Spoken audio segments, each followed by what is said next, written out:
Buenas tardes, ¿cómo les va? Soy Jorge Cayó, esto es Actualidad Ambiental TV. Hoy día hemos invitado a José de Chávez, investigador principal de Cooperación, para hablar sobre minería. También José de Chávez ha sido muy conocido por todos como viceministro de Gestión Ambiental del Ministerio del Ambiente en la primera gestión del gobierno de Ollanta, cuando era ministro Giesecke. Y para hablar un poco de minería, a propósito de un libro que acaba de publicar, que se llama Más allá de Conga, escrito por él y por Alejandro Díez, de Propuesta Ciudadana, que es un interesante recuento de la situación de la minería en Cajamarca de los últimos 20 años, para ubicar en ese contexto el caso de Conga, pero sobre todo para proponer, sugerir algunas ideas de reflexión y de acción más allá de Conga, que es el título del libro. Bienvenido, José, qué gusto que estés acá con nosotros, ¿no? En verdad yo venía diciendo esto de los conflictos mineros y leyendo rápidamente, porque como te confesé no he leído todo el detalle del libro, este fenómeno del crecimiento de la inversión del sector minero es un fenómeno global, no es un fenómeno solamente del Perú. Y me imagino que los conflictos que se generan en Perú también se generan en otros países de América Latina. ¿Cómo está el contexto en general a nivel global? Y cómo se expresa, pues, ¿no?, en el Perú. En primer lugar, gracias por la invitación, es un gusto estar acá. Efectivamente, ¿no? La minería está en una fase expansiva en el Perú, en América Latina, en el mundo. Es una fase expansiva que con algunos pequeños intervalos ya dura 20 años, creo yo, y en eso coinciden la gran mayoría de analistas, que es la fase expansiva más importante que ha tenido la minería en los últimos 70 u 80 años. Y una de las particularidades de este proceso de expansión minera es que precisamente ha estado acompañada de una fuerte conflictividad social.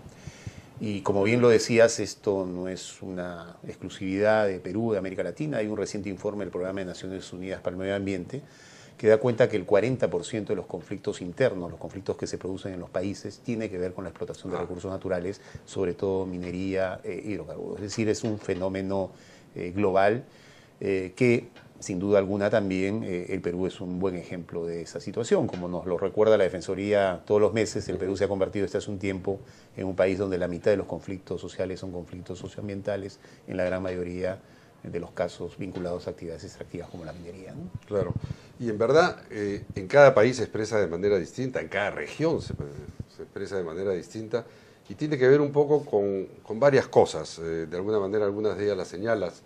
Y una de ellas es, bueno, estos pasivos acumulados, que son pasivos sociales y ambientales, que generan una percepción, un rechazo, que generan una actitud de desconfianza. Esto se ha dicho en la prensa, en todos lados, cuando se hace un análisis rápido del caso Conga, pero que en verdad tienen además un componente adicional, y depende cómo está preparado el país o cómo no está preparado para manejar este tipo de inversiones, ¿no? Ese es un tema clave, es un tema fundamental.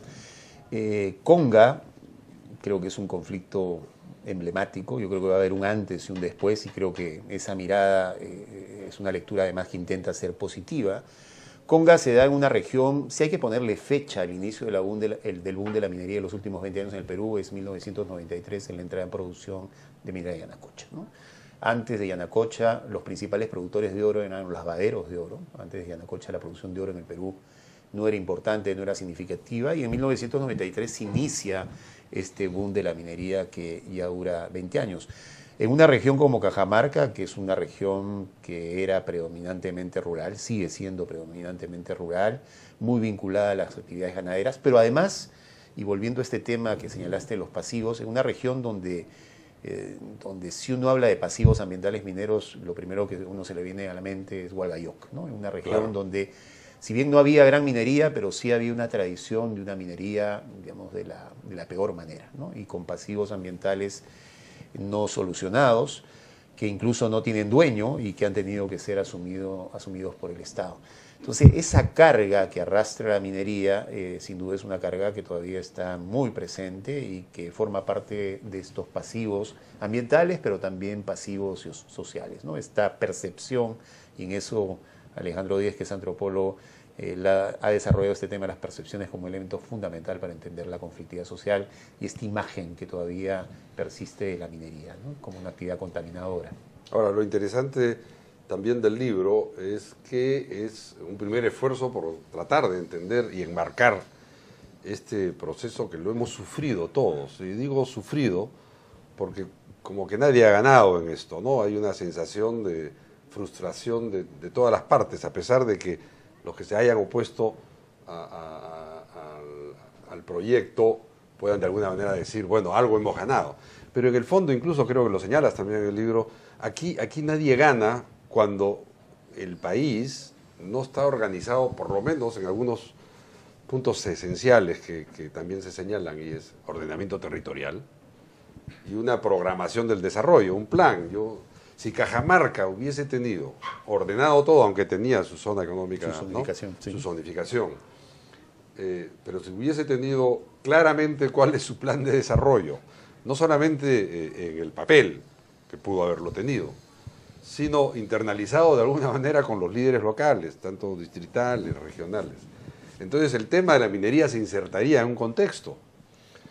Sin embargo, es como que o metemos las cosas muy rápido o no nos damos cuenta que la falta de este instrumento básico de pensar el futuro y generar consensos en ese proceso de definición del futuro significaría realmente una reducción enorme de los conflictos, o me equivoco en esta percepción. No, yo creo que sí, coincido plenamente. El libro tiene un intento de leer e interpretar el conflicto como una oportunidad, ¿no? El conflicto nos está diciendo, son lucecitas rojas que se están prendiendo y nos están diciendo que algo no funciona bien, ¿no? Y cuando uno ve la experiencia, y vuelvo al tema de la minería a nivel global, cuando uno ve la experiencia de otros países frente a conflictos de envergadura, porque los conflictos de envergadura no solamente, repito, son exclusividad del país, tenemos que Canadá, un conflicto como ECATI en la década de los 90, produjo una iniciativa que se llama la iniciativa Whitehorse, que planteó un antes y un después para ese país en relación al tema de la minería. Está el caso de Octedí en Papúa Nueva Guinea, varias experiencias en Australia, Esquel en Argentina, Zipacapa en Guatemala, Pacific Rim en El Salvador.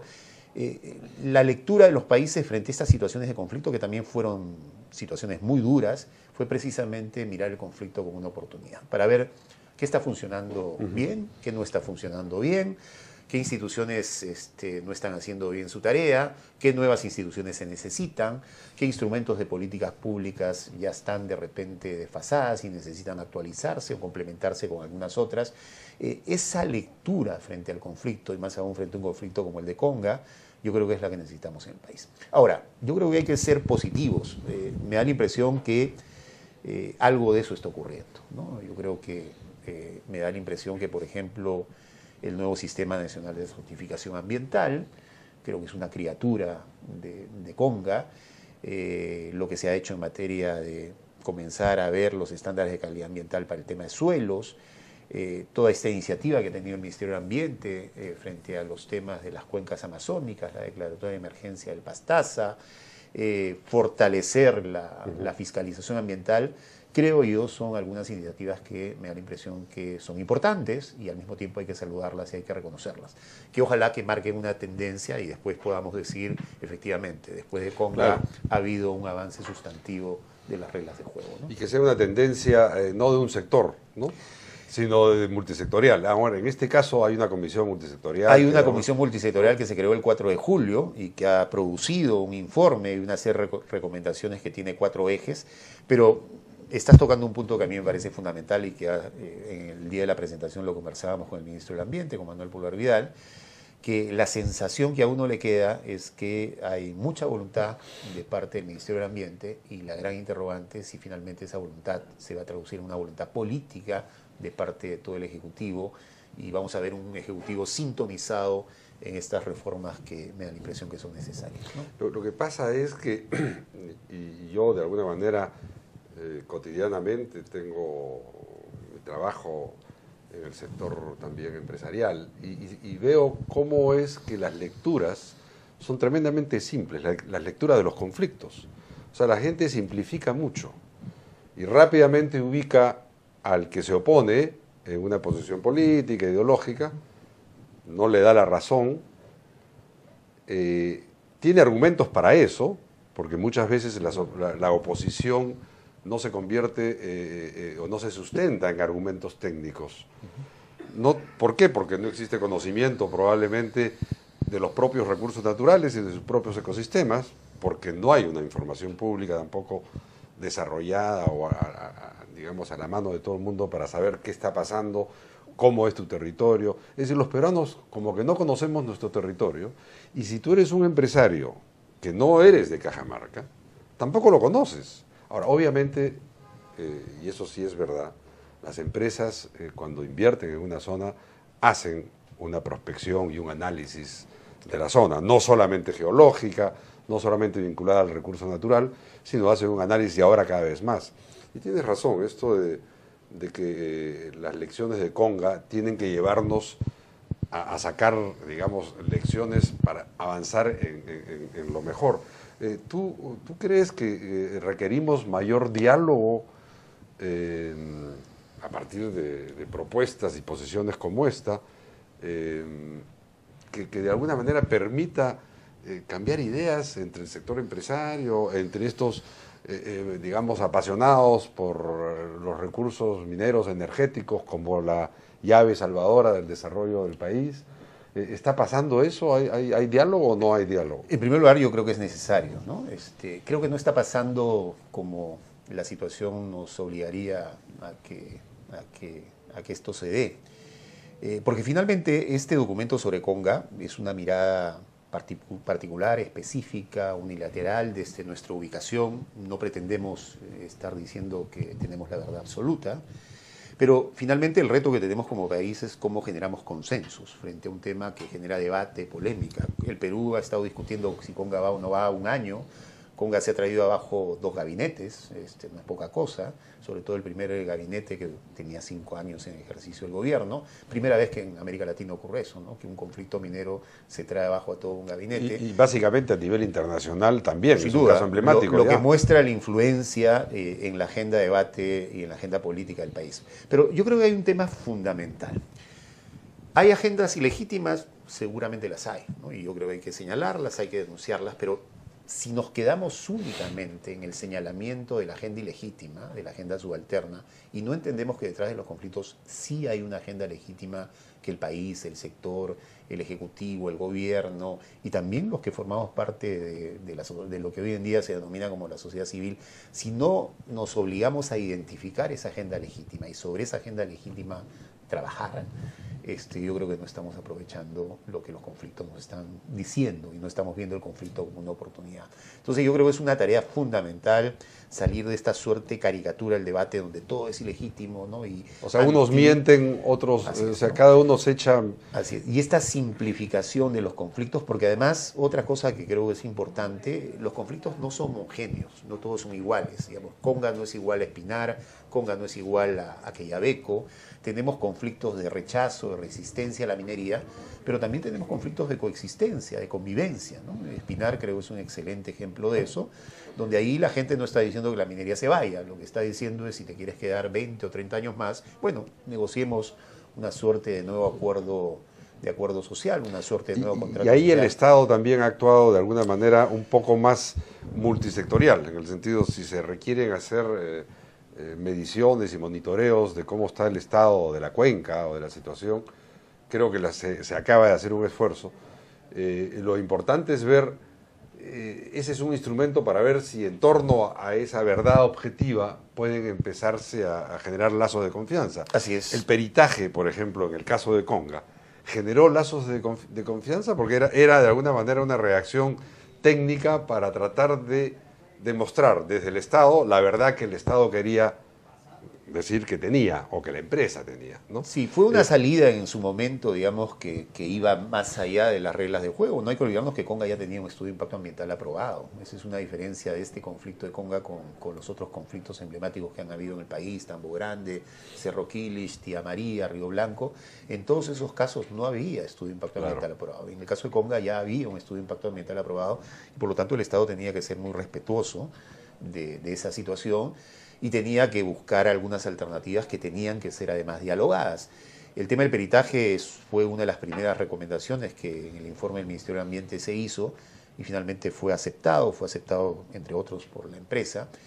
Y ha ayudado, me da la impresión que sí, yo creo que en el mediano plazo, en una perspectiva de mediano y largo plazo, yo creo que la experiencia, el peritaje va a ser importante, positiva. En primer lugar, constataba que en las actuales condiciones o en las condiciones que el estudio de impacto ambiental señalaba que el proyecto debía desarrollarse, eran inviables, no eran sostenibles ni desde un punto de vista social ni ambiental, y el peritaje ha planteado una serie de recomendaciones que además, hasta donde tengo entendido, son recomendaciones que van a ser aceptadas o iban a ser aceptadas por la empresa.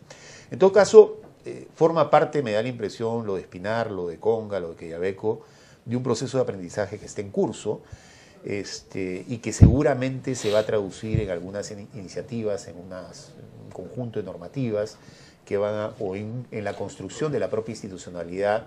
Yo creo que, por ejemplo, el Ministerio del Ambiente va a ser un ministerio totalmente distinto al que fue antes de Conga, ¿no es cierto? Porque además forma parte de la maduración y el desarrollo institucional que debemos tener, ¿no? Entonces, en ese sentido, quisiéramos también terminar, y así lo hacemos en el libro, con una suerte de sensación de optimismo y aprendizaje que es necesario para un país. Ahora, para esto necesitamos que los actores, sobre todo los actores locales, de alguna manera también tengan una visión común, difícil, porque siempre hay intereses de todo tipo. En el libro, de alguna manera, desarrollas cómo iban cambiando las posiciones de los alcaldes, de las rondas campesinas, que no sé si cambiaron o no de posición, o si fueron más bien un instrumento de alguno de los líderes para poder legitimar o ser efectivos en la protesta, y después también el gobierno regional, y cómo de pronto cuando el gobierno regional toma y se opone, por primera vez también creo que se señala, a un proyecto de una manera tan explícita y tan combatiente, es que un poco todo el mundo se alinea detrás del presidente del gobierno regional, a pesar de que en el camino internamente han habido broncas. Y eso, por ejemplo, se está dando en Espinar, ese tipo de... ¿Cómo van los actores en Espinar versus en el contraste con los actores en Conga? Yo sé que no son comparables, pero uno podría, de alguna manera, para explicar el valor o el rol de estos actores, comentarlo, ¿no? Porque además ese es el otro grupo de interés fundamental, ¿no? Digamos, los procesos de aprendizaje no solamente están en el Estado central, en las empresas, ¿no? Sino también en los actores locales, ¿no? Que juegan un rol importante y me da la impresión cada vez van a jugar un rol más importante. Es interesante porque en el caso de Espinar hemos visto una actitud muy madura de parte del municipio provincial. Estamos hablando de un alcalde que fue tomado prisionero, se lo fue llevado a Ica y hay todo un proceso que sigue en curso, pero finalmente es un alcalde que se ha sentado a dialogar, ¿no? Que ha definido cuáles son sus puntos de demandas y de diálogo, y tengo la sensación que el diálogo está avanzando alrededor del tema ambiental, está avanzando alrededor de temas sociales y está avanzando también alrededor de temas económicos, ¿no? Porque en paralelo, y además es una zona que pese a todo lo conflictiva que es, y con antecedentes de conflictos de envergadura, es una zona donde hay también una buena experiencia de diálogo, ¿no? No hay que olvidarnos que en Espinar se firmó un convenio marco el año 2003, claro, que ya tiene 10 años de vigencia. Además que era singular, ¿no? Comparado muy importante, fue singular. Por primera vez una empresa aceptó entregar 3% de sus utilidades antes de impuestos, antes de que exista la ley de regalías. Fue un convenio bastante innovador y que ha estado vigente durante 10 años y ha permitido que finalmente las actividades productivas se desarrollen sin mayores problemas. Se firmó un convenio también con las 5 comunidades de la cuenca del Salado, que es la zona de influencia del antiguo Tajo Minero, y me da la impresión que eso forma parte de la memoria colectiva, y creo que es un factor que está jugando en las actuales circunstancias para que yo soy optimista, finalmente se pueda lograr un acuerdo, ¿no? Un acuerdo, insisto, un acuerdo de convivencia que marque, digamos, la relación con la actividad minera para los próximos años. Y creo que además en ese escenario, por el lado del Ejecutivo, me da la impresión que el Ministerio del Ambiente ha jugado un rol también muy importante, porque finalmente el reto que tienen nuestras autoridades es recuperar credibilidad. La gente no cree que el Estado los representa, que el Estado representa el bien común, ¿no? El tema de la credibilidad para las autoridades y el tema de la credibilidad para los instrumentos, por ejemplo, para los estudios de impacto ambiental, es un tema fundamental. Y eso, bueno, no hay remedio milagroso, pero creo yo son experiencias como las que se están dando las que van a permitir precisamente eso, ¿no? Recuperar poco a poco la credibilidad que hace falta, ¿no? Sí, esperemos. Justo en conversación con el ministro del Ambiente hace unas semanas, me decía que el nuevo SENACE, ¿no? El sistema de certificación, el servicio de certificación ambiental, que está programado para hacerse progresivamente, tiene que ponerse a prueba, por lo menos en el periodo de Ollanta, porque si no se pone a prueba, como que no has logrado aterrizar y no tienes una experiencia para ver si esto empieza de alguna manera a ser visto con mayor confianza, como tú decías, ¿no?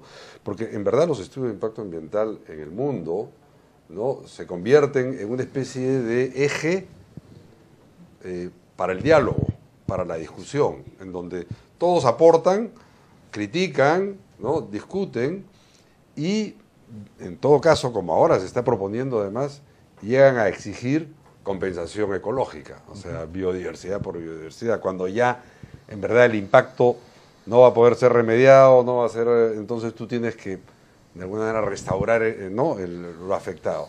Pero entonces no podemos confiar mucho en los estudios de impacto ambiental, pero son prácticamente nuestra única arma con el diálogo para poder avanzar, ¿no? El EIA es un instrumento que tiene más o menos 20 años de vigencia en el país, 40 años en el mundo, un poquito más en algunos sitios. Tengo la impresión que es un instrumento que se necesita actualizar, ¿no? Y además va a ser necesario también que se complemente con otros instrumentos. Hay que comenzar a hablar también de impactos acumulativos, ¿no? Creo que el caso Conga es un buen ejemplo de eso. En la misma cuenca, no solamente es Conga, también es Michiquillay, es Galeno, 3 megaproyectos que generan impactos acumulativos. Pero me da la impresión que una de las reformas fundamentales, y ojalá que se consoliden en este periodo, es lo que significa el Sistema Nacional de Certificación Ambiental, que es romper una gestión ambiental que en nuestro país todavía sigue siendo una gestión ambiental sectorial, ¿no? Es decir, en la práctica todavía cada ministerio, y sobre todo los ministerios productivos, claro, son la autoridad ambiental de su sector. Y la apuesta es que finalmente la gestión ambiental en nuestro país sea una gestión ambiental transversal, transsectorial, como ocurre en la gran mayoría de países, sobre todo en los países que tienen una alta dotación de recursos naturales, como es el caso peruano. Yo creo que esa es una de las reformas fundamentales y me da la impresión que el SENACE apunta a ello, ¿no? Me interesa el tema de impactos acumulativos, porque yo siempre digo que cuando uno no tiene una visión sistémica, estás perdiendo de vista realmente la dimensión del problema. Si tú ves expediente por expediente y estudio de impacto ambiental por estudio de impacto ambiental, no vas a lograr resolver el fin último, y es ordenar el territorio de una manera adecuada y crear un balance entre desarrollo, inversión, etcétera, pero para poder mantener también, digamos, los servicios ecosistémicos o poder mantener todos estos bienes y servicios que genera el medio ambiente, en términos generales. Entonces, eso de los impactos acumulativos, entiendo que lo has puesto como un punto importante y se resuelve solamente con el instrumento de los estudios de impacto ambiental estratégicos, que no tenemos, ¿no? Si no hay un par por ahí, creo, sí, pero que habría que hablar más de eso, porque realmente eso va a ser un horror, otro horror para un sector productivo, decir, uy, ahora me van a medir, ¿no?, con todo, pero es verdad, porque es igual cuando los actores vienen a contaminar un río, digamos, ¿no? Y se ponen junto al río, tú no puedes medir solamente al último y castigar al último, que generó, ¿no?, el impacto, digamos, no permisible, ¿no? Pero tenemos que comenzar a hablar de eso, ¿no? Y además la industria a nivel global está comenzando a hablar de eso. O sea, hay varios informes interesantes del Consejo Internacional de Minería Metálica que ponen estos temas en agenda. Y creo que Cajamarca es un excelente ejemplo y hay que comenzar a preguntarse, bueno, ¿hasta cuánto una región, hasta cuánto una provincia, hasta cuánto un distrito, hasta cuánto una cuenca aguanta minería. Digamos. Yo entiendo, la minería es una actividad importante, para mí lo ha sido, lo es y va a seguir siendo una actividad importante. La minería forma parte de la matriz productiva del país, pero en términos de sostenibilidad ambiental hay una serie de perspectivas que vamos a tener que incluirla en el debate sobre la minería. No para decirle no, sino para comenzar a discutir, bueno, sí, ¿no? Con qué condiciones, con qué regulaciones, con qué graduación, ¿no? Porque sin duda alguna, cuando le hemos puesto apellido a la palabra desarrollo y todos hablamos de desarrollo sostenible, sabemos que el desarrollo sostenible por lo menos sigue tres patas, ¿no? La económica, la social y la ambiental. Si una de esas tres patas no funcionan, bueno, la mesa empieza a tambalearse y yo creo que es uno de los temas que hoy en día en el Perú aparecen como temas fundamentales de discusión y debate, ¿no? José Chávez viene trabajando como en tema de mineros también hace como 20 años. 20 años, sí. ¿No? Fundador de Cooperacción, se metió un poco en la política, uno se mete en la política, uno está en la política, y un ciudadano responsable tiene que estarlo permanentemente desde donde trabaje. Pero lo que quería preguntarte ya para terminar, si estuvieses en la posibilidad de manejar, por ejemplo, el Ministerio de Energía y Minas, no, ya esta es una pregunta tipo periodista, ¿no? De Canal 4 o 5, pero tendrías, y con la formación de economista que tienes, tendrías que lidiar básicamente con el sector de empresarios, ¿no? La experiencia, ¿cómo te lleva a eso? ¿Tú te imaginarías en una posición así, política, complicada, pero sería muy interesante, ¿no? Vuelvo al tema. Yo estoy convencido que la minería es una actividad importantísima, ¿no? Y va a seguir siendo una actividad importante, ¿no? Yo no creo que alguien pueda decir, digamos, con cierta seriedad, cero minería, ¿no? Pero creo que hay que incorporar al sector minero estos criterios de sostenibilidad ambiental, de sostenibilidad social. Ahora, si en algún momento tuviese la responsabilidad que ha señalado, inmediatamente yo creo que buscaría como aliado fundamental de mi gestión al Ministerio del Ambiente, ¿no? Yo creo que son sectores productivos que tienen que estar acompañados, digamos, de una autoridad ambiental que ponga, digamos, un eje de balance que me da la impresión que es fundamental, ¿no? El reto es cómo construimos equilibrios económicos, sociales, claro, ambientales en el país. Entonces, actividad importante sí, inversiones que van a seguir llegando también, pero este tema de la perspectiva de la sostenibilidad ambiental me parece que es fundamental. Donde hay un tema que a mí me interesa mucho, pero ya no hay tiempo de tratar, y es el tema de la comunicación en la misma lengua local, ¿no? Sí, o sea, porque me imagino que en el caso Conga se habla quechua, y algunas...